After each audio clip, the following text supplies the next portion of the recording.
সম্প্রতি কোটা বিরোধীদের সঙ্গে আইন শৃঙ্খলা বাহিনীর সংঘর্ষে পুরো রাজধানী যেন পরিণত হয় রণক্ষেত্রে। মেট্রো রেল, বিটিভি, সেতু ভবন সহ সরকারের বিভিন্ন স্থাপনায় চালানো হয় ভাঙচুর।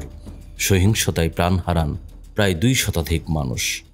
এই আন্দোলনের মধ্যেই পরিকল্পনা করা হয় সরকার উৎখাতের। গত 18 জুলাই ঢাকার সেতু ভবনে অগ্নিসংযোগের ঘটনায় দায়ের করা মামলায় গ্রেফতার হন 2018 সালে কোটা বিরোধী আন্দোলন থেকে রাজনীতিবিদ বনে যাওয়া ডাকসুর সাবেক ভিপি নুরুল হক নূর। গ্রেফতারের পর 5 দিনের রিমান্ড শেষে শুক্রবার আদালতে হাজির করা হয় নূরকে। এ সময় আদালতকে জানানো হয় কোটা আন্দোলনের অন্যতম ইন্ধনদাতা হলেন নূর। মামলার তদন্ত শেষ না হওয়া পর্যন্ত তাকে কারাগারে আটক রাখার আবেদন করেন তদন্ত কর্মকর্তা ডিবির পরিদর্শক আবু সাইদ মিয়া।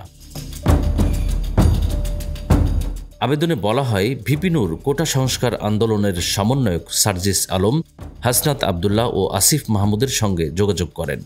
তিনি তাদের 8 দফা দাবি লিখে দেন। এই আন্দোলনকে ঘিরে পরবর্তী ঘটনার সঙ্গে তার সম্পৃক্ততার বিষয়েও গুরুত্বপূর্ণ তথ্য পাওয়া যায়। এমনকি সরকার উৎখাতেরও তথ্য পাওয়া গেছে বলে আবেদনে বলা হয়।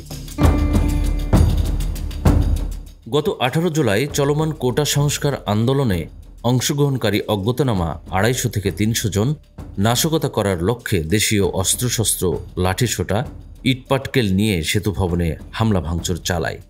এ সময় ভাঙচুর ও অগ্নিকাণ্ডে 32টি জিপ গাড়ি, 9টি পিকআপ, মিনি বাস সহ আনুমানিক 300 কোটি টাকার ক্ষতি হয়। সেই মামলাতেই গ্রেফতার দেখানো হয় ডাকসুর সাবেক ভিপি নুরুল হক নূরকে। মঈন বকুল, আমাদের সময়।